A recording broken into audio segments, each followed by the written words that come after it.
നമസ്കാരം. ഇന്ന് 2025 മാർച്ച് 10 തിങ്കളാഴ്ചയാണ്. കാലത്ത് താപനില നോക്കിയപ്പോൾ അത്രയധികം ചൂടൊന്നും ഉണ്ടായിരുന്നില്ല. ഏകദേശം 10 മണി സമയത്ത് 29 ഡിഗ്രി സെൽഷ്യസ് എന്നുള്ള രൂപത്തിലാണ് നിന്നിരുന്നത്. ആ സമയത്ത് നല്ല കാറ്റുണ്ടായിരുന്നു കേട്ടോ. അതുകൊണ്ടാണ് അങ്ങനെ കുറവായത്. പക്ഷേ പിന്നീട് ഓരോ മണിക്കൂർ കഴിയും തോറും ചൂടിൻ്റെ ശക്തി കൂടി വന്നു. 12 മണി 1 മണിക്ക് ആയപ്പോൾ നല്ല ചൂടായിരുന്നു.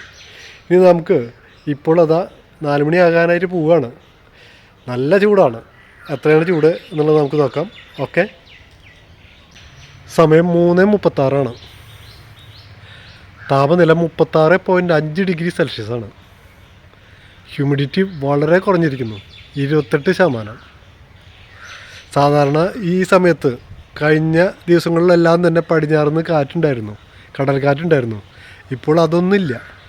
അങ്ങനത്തെ ഒരു അവസ്ഥയിലാണ് നിൽക്കുന്നത്. നല്ല ചൂട്.